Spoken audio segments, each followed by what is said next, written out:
And I've been working with Ellen for several months now to compile a comprehensive 100-page technical report on clean hydrogen in Arizona with a specific focus on water-related issues. And this includes advancements in technologies that minimize water use in clean hydrogen production. This includes current projects and potential strategies for growing Arizona's clean hydrogen sector. And as we delve deeper in this subject, your recent white paper under development, which examines the implications of using Arizona's water resources for clean hydrogen production, provides some critical insights. So your paper addressing the state's challenges in water management and exploring the integration of sustainable practices within a potentially emerging clean hydrogen economy is going to enrich our understanding of these issues and also inform further refinement in our own reports. So given Arizona's reputation for effective water management, even as a desert, there's a lot of interest from all sides about the impacts of a potential clean hydrogen production on our water resources. So as we delve into the role of clean hydrogen as a sustainable energy solution and consider Arizona's strategic water policies, your insights as a water expert are incredibly valuable. And I'd love to talk about both the potential and the challenges regarding how clean hydrogen production might unfold in Arizona, especially from the perspective of sustainable water use. I'm eager to hear your thoughts on how Arizona is gearing up for these changes, especially particularly in terms of water management and regulatory adaptations. So if you want to just start right off the bat, I'd love to ask you how you would assess the current state of water resources and management in Arizona, considering the various demands from governmental, industrial, and ecological perspectives. Well, it's a broad question, very broad question. I would say that Arizona does a pretty good job of managing water resources and has some areas where the state is trying to do better. But very broadly, we do have an issue in the state. Maybe the biggest issue is that in many parts of the state, the only water supply is groundwater, water in the aquifers, in the porous spaces between underground particles. And we have regulations that push the management of the groundwater resource to a sustainable to be sustainable in our most populous areas, from Phoenix to Tucson, where about almost 85% of Arizonans live. But outside of a handful of areas, particularly those areas, which are called active management areas or AMAs. Anyway, outside of those areas, there is very little regulation on the use of groundwater. And the problem that we have in an arid place like Arizona is that human technology enables us to pump out groundwater much faster than nature replenishes it. And so we have dependence, and I would say it's fair to say growing dependence on a non-renewing water resource. So that's a very serious issue in much of the state. It doesn't affect a large chunk of the population of Arizona. It probably affects 5% or less, but it's still a serious issue because it's a great deal of vulnerability.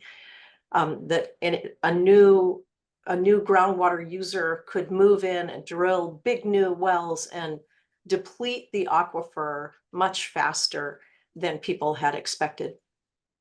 Our other water supplies are in-state surface water, like water from the Salt and Verde systems managed by SRP, which serves part of Phoenix, the Phoenix area, and then water from the Colorado River, and which is serves people along the western border, the main stem where the Colorado River flows, and also serves people in the Phoenix to Tucson area who receive water from the Central Arizona Project Canal. And then our final source of water supply is reclaimed water, which is water that has been put into the wastewater treatment system and then treated for reuse. So of those three sources, which are regarded as renewable, you don't use it in it. We can expect that the rivers will continue to flow and that cities will continue to produce wastewater. But of those three sources, the Colorado River is a very challenged source of supply as well.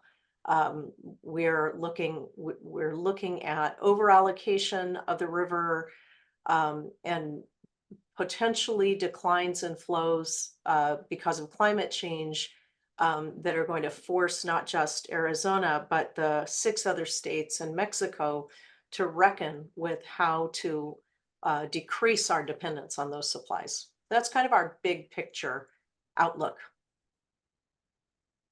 Okay. So it's my understanding, I'm just doing it a little aside here. Am I incorrect in saying that most of the time groundwater is considered a replenishable, but because it's being drawn so much in Arizona, it's not being replenished right now, or am I incorrect in that? You're incorrect. I would Okay. say worldwide, the depletion of aquifers is a serious problem all over the world. Especially in developing countries, people are relying on groundwater as their main water supply in many, many arid and semi-arid regions.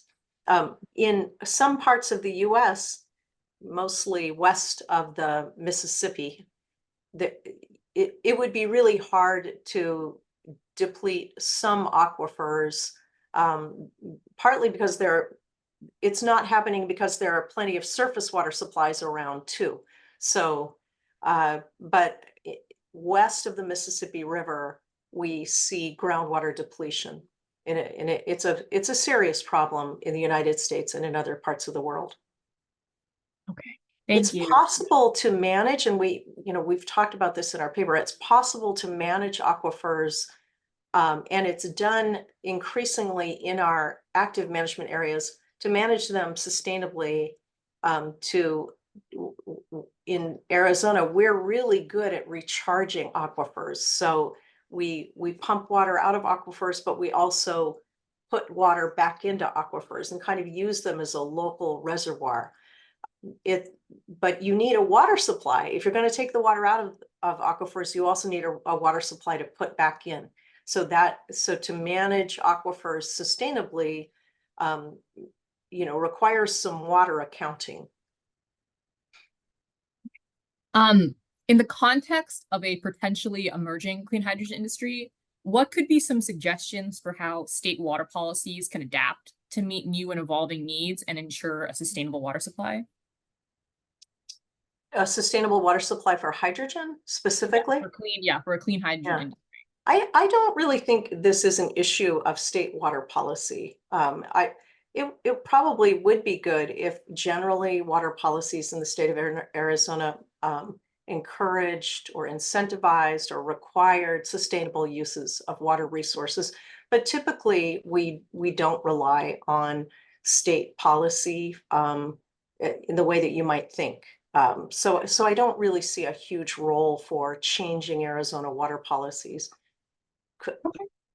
We could have water policies that singled out the hydrogen industry and required that hydrogen production be used, that the water used for hydrogen production be a renewable supply.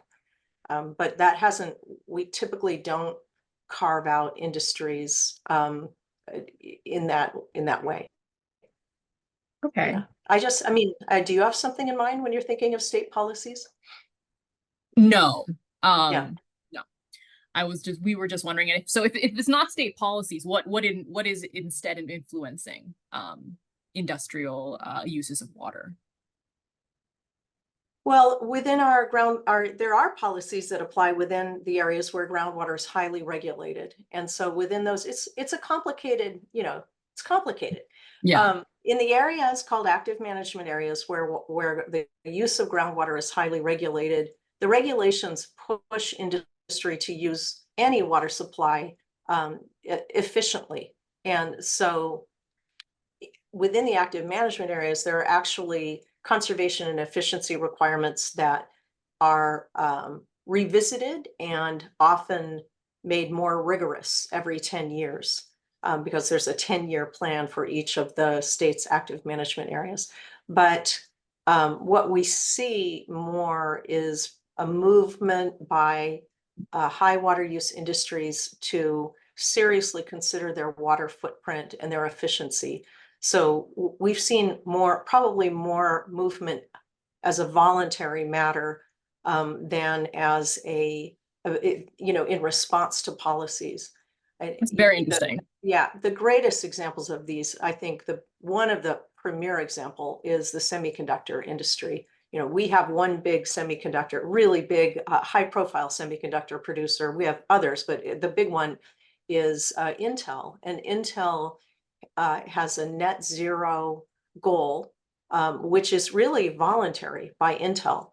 And they have actually gone out to the international sort of auditing, reviewing entity, the Alliance for Water Stewardship, and had their campus in Chandler certified as platinum, which is the highest certification for water use and efficiency. And Intel's the only semiconductor, that plant is the only semiconductor plant that's actually been certified by the Alliance for Water Efficiency. But this is something that the company's made a big investment in because Intel understands that they have to do water right, and so it's showing impressive leadership in that respect. But we have a lot of other examples. Another, fairly high water use industry in Arizona is mining. And many mining companies strive to have a net zero impact on water over the life of the mine. And that's the plan. It's a controversial subject, but that is certainly the plan that's put forth by Resolution Copper Company, which is working to develop the second largest copper ore body in the world, not too far east of Phoenix in Superior, Arizona. So that's another example of just an industry that's making big investments to try to do better with water. Even the golf industry, the golf uses water mostly to water grass on golf courses. And I'm not a golfer, but I've heard that you have to have grass. It's really a critical component of the game. And so the golf industry in Arizona has worked hard to be exemplars of water efficiency. They've incorporated as little grass as necessary into their the resort courses in Tucson and Scottsdale, and they use real-time weather information data to make sure that they are applying exactly the right amount of water at the right time to keep those fairways green. So just, really, if you look all around, you'll see this voluntary efficiency that's largely because it's part of their brand and goodwill for these different industries to show that they're doing it right with water. Yeah, I'm glad to see a new trend in business to pair environmental stewardship with growth and see that it's not mutually exclusive. Oh yeah, I mean they've been at it a long time, and I'd say that corporate leadership is it's possibly the most influential factor currently in kind of in a general move toward water and for that matter carbon sustainability. Even I didn't mention the power companies, but a big power producer, SRP, has moved toward reducing the water intensity of energy production, especially reducing the amount of groundwater they use at their plants around the state. So that's all voluntary. What role can academia play in guiding a transition towards clean hydrogen production, particularly regarding water usage and sustainability, do you think? Because hydrogen production is kind of a new thing, especially in Arizona, I think that the university has an important role in showing really, I think two things. One is it's probably going to be in the university that the test case for the lowest water use for production of hydrogen, is developed.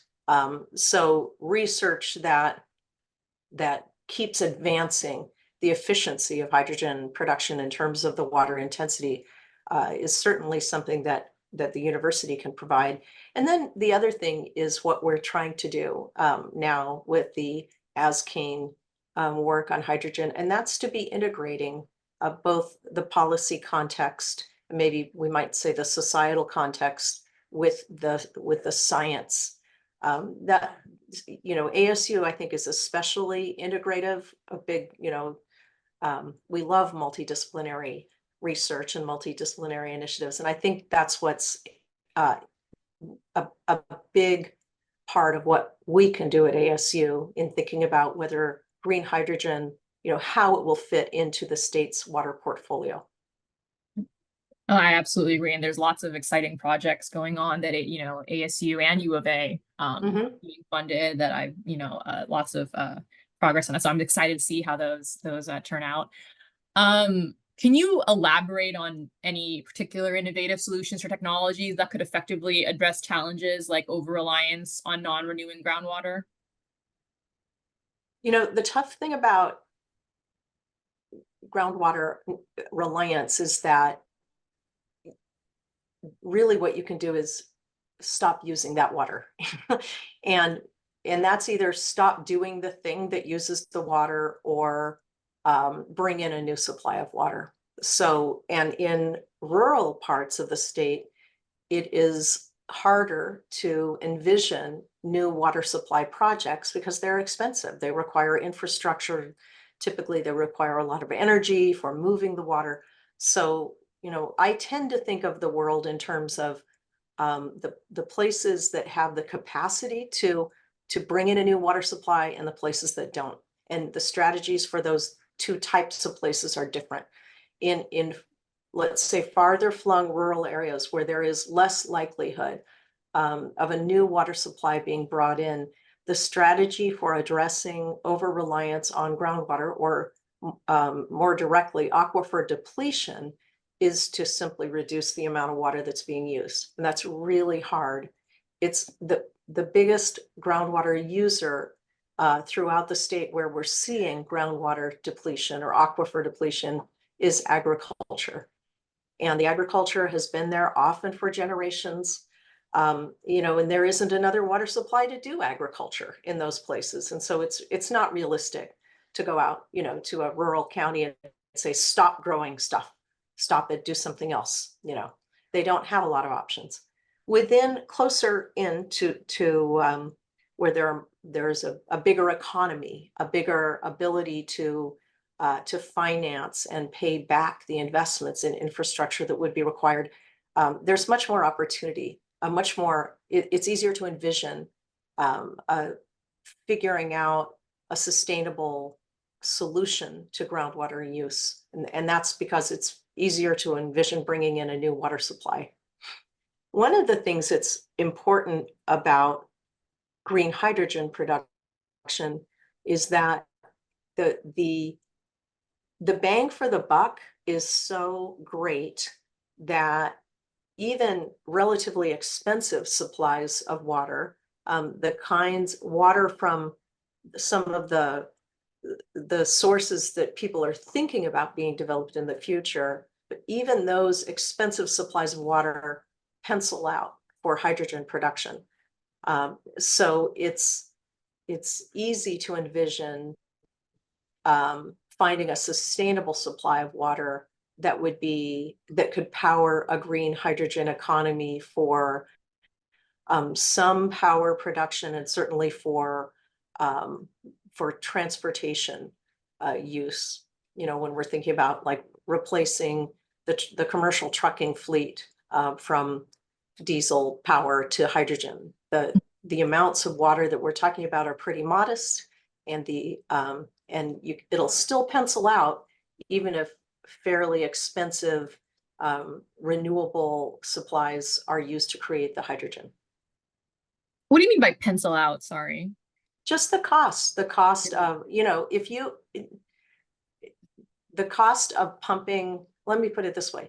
There are lots of options for either reallocating water voluntarily, I always like to add, and moving it to where it's needed, or for, there are even options for importing new supplies of water.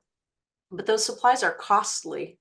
There are a handful of options that wouldn't be, well, mostly they're costly, let's just say. And somebody, those projects won't happen unless there's a customer to buy that expensive water. And it looks like green hydrogen production, a producer of green hydrogen could be a customer for that water and still have a profitable industry producing green hydrogen, even with water supplies that are expensive compared with simply pumping groundwater. Pumping groundwater is really the cheapest water supply available. It's just that it's, you use it and it's gone forever. Non-renewing. So, and so that's in contrast with, I mentioned rural agriculture. It doesn't pencil out as a business matter to use expensive imported water supplies for agricultural production as it exists today in Arizona. So, lots of people like to dream about a big ocean desalination project. Maybe we would make friends with Sonora, Mexico, and develop an ocean desal plant that would involve either Arizona taking an exchange of some of Mexico's Colorado River water, or would even involve somehow piping desalinated ocean water up to cities in Arizona to use. That water, regardless of whether it's an exchange or a pipeline, would be extremely expensive water in comparison with even, any water that anyone's using in Arizona currently. And it would be too expensive for the kinds of agricultural production that we see today. So it's not an option, at least in the, the sort of visible future for agriculture, but it is an option for green hydrogen production. Oh, okay. I'm actually interested because I've known about that desalination project. I did a lot of research into that, but this is the first I've heard that there is some possibility there to use it for green hydrogen. I'm only saying that the cost works out. The cost works out. I'm not saying that it ever will be. I think the jury's out on whether such a project will ever be needed. Yeah, I don't know. Yeah, The it's not like, works out. Yeah. Okay, that's interesting to know. So moving on to the next question. Considering the critical role of water in clean hydrogen production, what are some of the major challenges and opportunities you foresee in Arizona? And I know we've talked about this a little bit. We've addressed this, so maybe we just go a little further. I think the biggest, probably one of the biggest hurdles is to help to get public acceptance of the idea that water is used for hydrogen production. The idea that you actually destroy a water molecule, to create a fuel is somewhat jarring.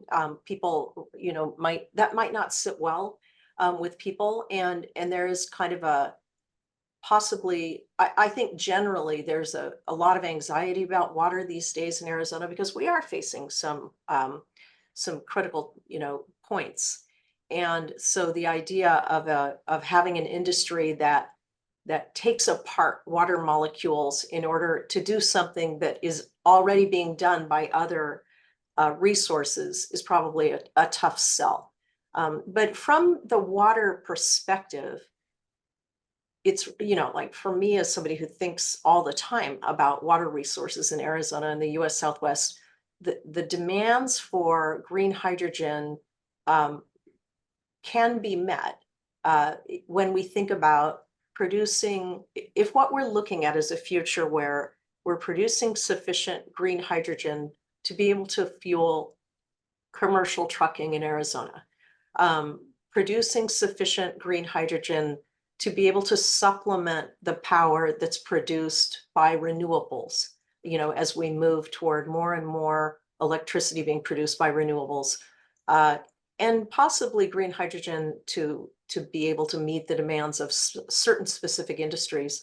In total, we're probably talking about a fairly modest amount of water compared with the availability of water supplies in the state. So it's really probably mostly a matter of kind of looking at the facts getting people to understand the facts about the water availability and the water demands for green hydrogen, and then the benefits of including green hydrogen as part of the the portfolio for electricity or the portfolio for transportation. When you compare the demands to the benefits, it seems like a pretty doable amount of water. Thank you so much for that insight. That really helps us understand the perspective of the public, but also helps us understand a little bit what we can do to maybe address that in with facts and science and not just react to the knee jerk, because it is a little scary thinking about the water being consumed completely that way. And I understand the reluctance. Yeah, I think we have to think, I mean, of course, when you burn hydrogen, you create water. So it's not like we're going to burn up all the water on Earth for hydrogen and have no water left. But I also think in all the anxiety that people are sort of tapping into these days around water in Arizona, people are forgetting that we use a lot of water. We use water all the time in the state, and there is water. There's water for industry, there's water for power production, there's water for agriculture, and there's water for cities. It may not be as much as we've used in the past. Going into the future, it may not be, we may need to decrease the amount of water that we're using collectively as a state. But that doesn't mean that there won't be new industries that use water. It's really a matter of reallocation and the continued, and part of reallocation in my mind is pushing industries to, as industries and other water users become more efficient, then that may leave water in the portfolio to be available for new uses. So that's one kind of reallocation, and the other kind is simply getting a water user to voluntarily give up that use so that that water can be used elsewhere, usually for money. Mm-hmm. Yeah, there's a lot of with water rights. It has to be voluntary, I think. If it's a agriculture, a surface water right, typically, yeah. Yeah. So how might water be addressed for clean hydrogen production to ensure long-term sustainability without compromising other essential needs like agriculture and other industry, municipal, domestic use? And then we've touched on this before, so we're just going a little bit more into that. Yeah, I guess, are you asking, well, clarify your question. I don't really even understand the question. Okay. Yeah. So basically I think I'm trying to say, how can we, so you were saying before that water can be used in the hydrogen industry and there are ways to do it. How do we make sure that it's not going to affect agriculture, it won't affect industry, it won't affect domestic use? Is it going to just be able to slide really nicely in there? Is it going to be able to maybe take a little bit from those other industry sectors and not affect them? What's a possible pathway, do you think? I guess I'm uncomfortable with the question because it presupposes this idea that somehow there's like this, like that the industry would just pop up and start using water that someone else was relying on. And that's not how water works. Of course, before an industry moves in, and makes big investments, the industry will make sure of a water supply for the life, the term of that project. And if there isn't water available, then you have to have a reallocation, right? So, it's not that there's a risk that the hydrogen industry will move in and all of a sudden, someone will discover that they went to turn on the tap and, the water wasn't running. Let's go back to what we talked about at the beginning of the conversation. In the parts of the state, the exception to this is that in parts of the state where groundwater isn't regulated, anyone can move in and buy land and drill a well and use water that they pumped up from the aquifers. If the green hydrogen industry wants to be water sustainable, then it will not rely on groundwater from unregulated areas of the state, simply because that kind of water use is an aquifer depleting activity. And that, but in places where groundwater is managed, that, I mean, in places where groundwater is managed, that's really not as much of a risk. The best thing to ensure that the water use for green hydrogen is sustainable is for the industry to make a commitment to using renewable supplies of water. Thank you so much for clarifying. That's also a fear. I think the question was phrased poorly, but it was mostly to reflect a fear that a lot of people have that hydrogen will come in and then take water away from other industries. So I'm glad you clarified. And I don't think that that fear would be limited to green hydrogen. I had a lot of people ask me when they heard that a new semiconductor plant is under development in North Phoenix. You know, many people ask me, does that mean that there will be less, you know, like our taps will go dry, or there won't be enough water for a water park? And you know, the answer is no. You know, Phoenix had sufficient water in its portfolio to be able to supply the additional demand for the new semiconductor plant going up in the north part of Phoenix. But it isn't, I guess it's sort of, yeah, it's the risk that all of a sudden hydrogen production is going to lead to less water available for a neighbor, for someone nearby, only exists if that production is based on groundwater in an area that's unregulated. Thank you so much for clarifying. Considering Arizona's commitment to sustainable water management, how might okay, so we've talked about state policies and how there's not much there's stuff the state can do, but it's not singular to hydrogen. You know, so I guess I don't want to say that state policy doesn't have anything to do with water use, or but I would say that I don't see policies specific to hydrogen that are really important for the state to get on top of in order to ensure sustainable use of water for hydrogen. Perhaps more broad. They would be broader, and so you know, industrial, perhaps. Yeah. I mean, we have a you know, an issue that the state's wrestling with related to rural groundwater almost entirely for agriculture, and it would be, you know, it's sort of like that's the issue to tackle, not a future industry, you know,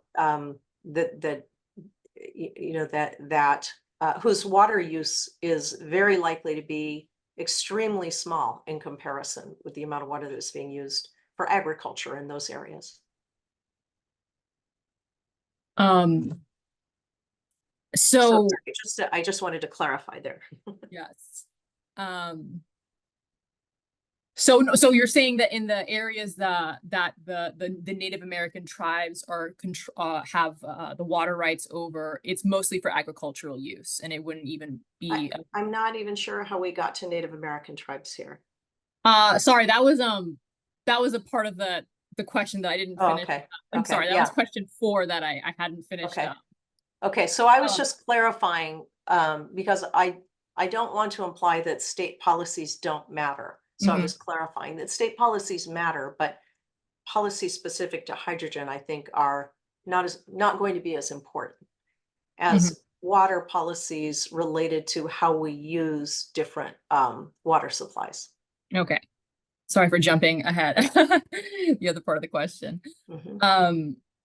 So let's see. Among Arizona's water sources, the Colorado River, in-state surface waters, reclaimed water, groundwater, which do you believe, if any, offers the most sustainable option for clean hydrogen production? Any of those supplies that you mentioned can be managed for green hydrogen production with a sustainable use of water, any one of those. It's simply a matter of investment and making sure that the water is used sustainably and appropriately. Okay. It's good to know. And of course, and that really does cost. You know, we have the largest Arizona still hosts the largest nuclear power plant in the nation, and it is primarily cooled with effluent from 5 cities. It's the only nuclear power plant in the world that's not next to a body of water that's used for the cooling. The cost of that effluent has been getting more and more valuable. And so the cost of that effluent has been going up. And APS, the entity that manages the nuclear power plant, has been looking for a cheaper supply of water because it is, it's just becoming cost prohibitive to continue to rely on effluent. That's just an example of how it's costly to use water sustainably. But again, because very little water is needed to produce hydrogen, and because of the value of the hydrogen that's produced, it can be produced with those more costly supplies of water and still be a profitable industry. That's good to know, with even with all of the costs involved. Right. So with Arizona's advancements in clean hydrogen production, there are some conversations around not just domestic production, but also potential for exporting to other regions. What do you think of Arizona's ability to meet both internal demands as well as export clean hydrogen? I think that's more complicated. It would really depend on how much we're talking about. Over time, Arizona has to look at high water use industries and what their impacts are on, the future. And so introducing a new high water use industry, and saying, let's grow it and build it for a large export opportunity, that's going to take some more investigation and boundaries. Mm-hmm. This is there's definitely an ongoing conversation and something that's very, very nascent. Yeah, and it could be that at some point there may be some conditions that make hydrogen production in Arizona make so much sense that it also makes sense to import a supply of water for that production. You just never know. But without quantifying how much hydrogen would be produced for export, it's really very difficult to assess whether the water demand for that industry would make sense in terms of Arizona's water needs and the sustainability, of Arizona's water supplies. But inevitably, the thing about water is that it's about choices and trade-offs. And so right now in the state of Arizona, about over 70% of water demand comes from agriculture. And that's a legacy. The total amount of water from the portfolio that's going to agriculture has been declining persistently for decades. But Arizona really started out as an agricultural state. And so there's still a lot of agriculture in the state. And agriculture uses a lot of water compared with other things in the economy. My sense is that over time, much of that agriculture will phase out, and the total amount of water that the state is using will decrease.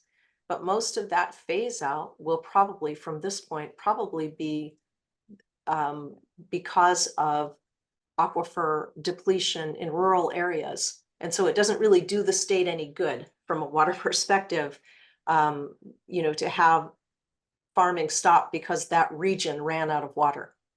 Mm-hmm. So I know I'm going on and on, but I'll just say that over time, in the decades to come, there's a good chance that Arizona will be using less water overall, and that the water that the state is using is being used more sustainably, that the reliance is primarily on renewable supplies. And at that point, it really will be a question of trade-offs, how much of that water should be used to produce green hydrogen, whether some of that is for export or not. It'll be really a kind of market decision about what's the best use of water, which is without question going to be more expensive than a lot of the water supplies we use today.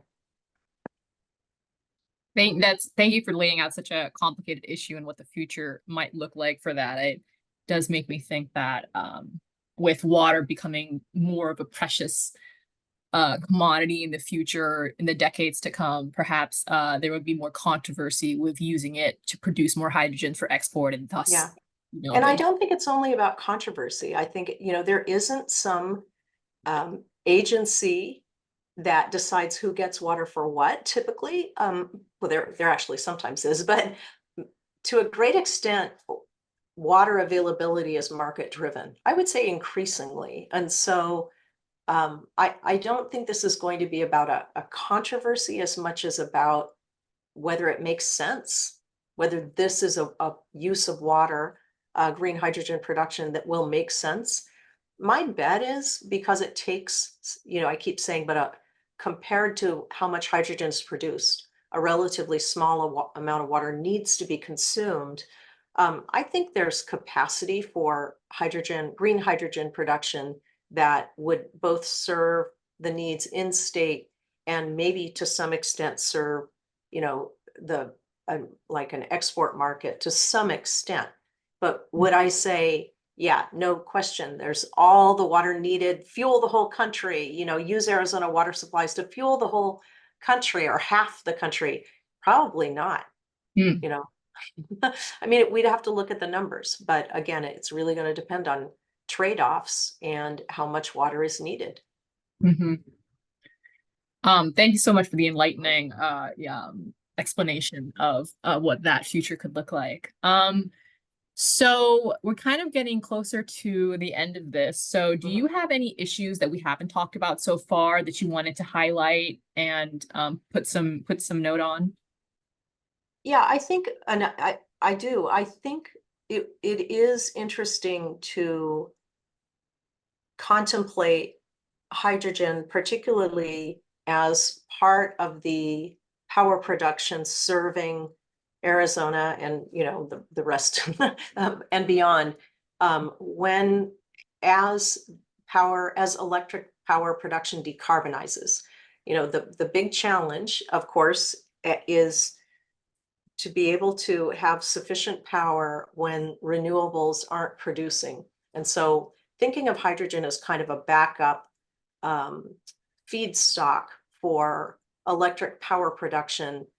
For me, working on this white paper has been really interesting because it's, if we're largely providing the energy we need through solar or other renewables, and we don't need that much hydrogen to be able to be that gap filler, peak demand gap filler. And I've been thinking about what's the trade-off between in terms of the water demand for the fossil fuel-based energy production and the water demand for hydrogen. And could a move to using green hydrogen for electric power production be net water positive? And I'm not sure, but I think that's something really worth exploring. And the other thing is that technologies for capturing evaporation from industrial cooling are really advancing.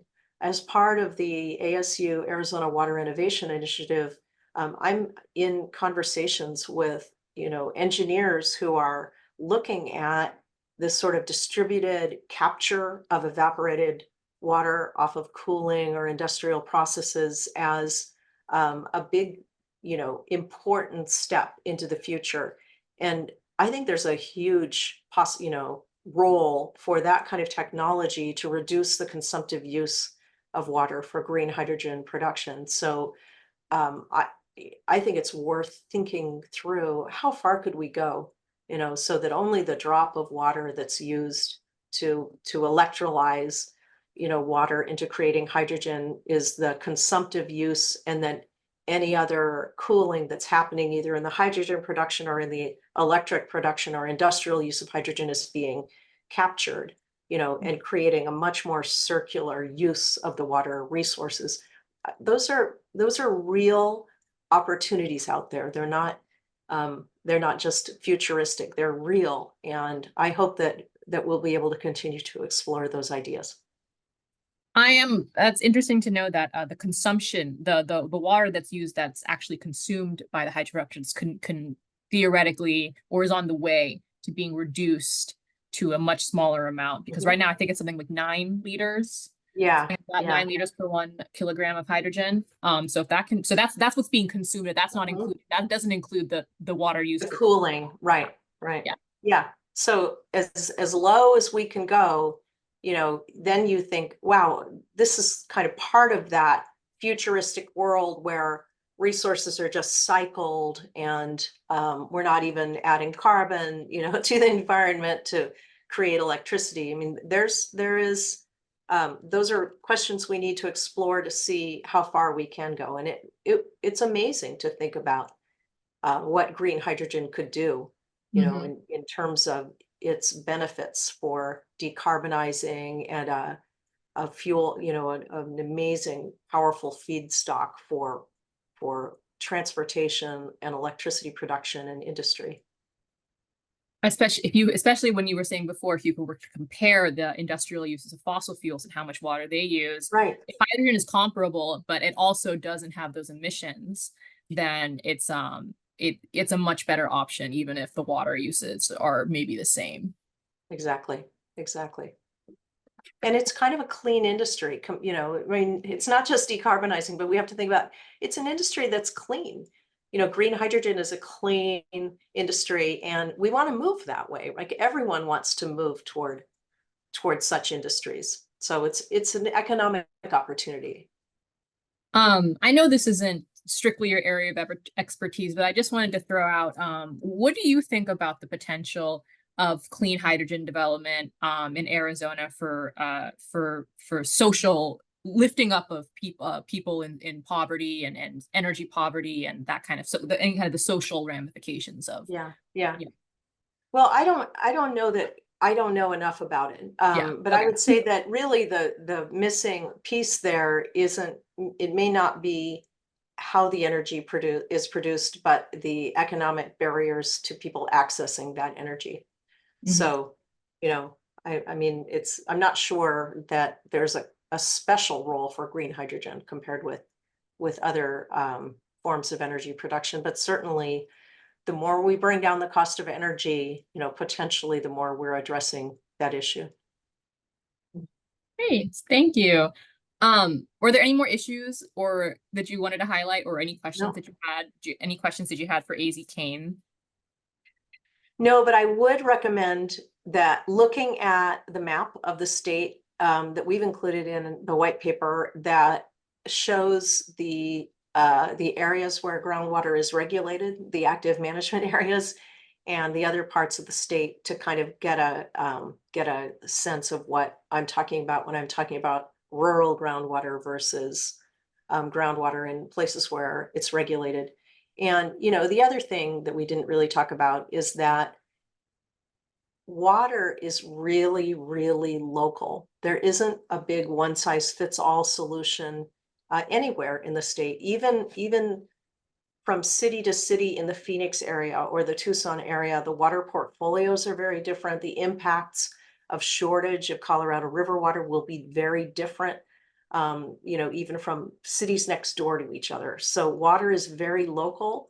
And the next conversation that we might be having about green hydrogen in Arizona might involve a water supply that's been identified.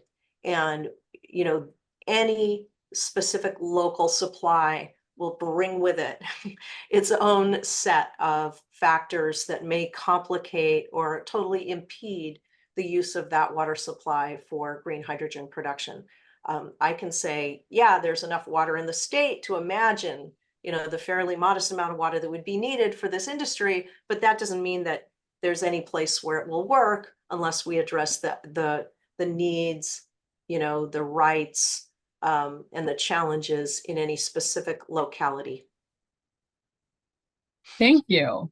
I hope that this can just be the first in a series of interviews, and maybe in the future we'll be able to speak again, and with some maybe there'll be some more updates, more papers that you'll have written that we can discuss, or some new projects in Arizona that are making the news, things like that. So yes, so hopefully yes, that'll be able to speak in a couple of months or whatever that happens again. But thank you so much for taking the time to speak with me, and I look forward to speaking with you again and seeing you at the water committee meetings. Okay. I look forward to the publication of the paper. Yeah, same here. Yeah. All right. Thank See you you. soon. Bye-bye.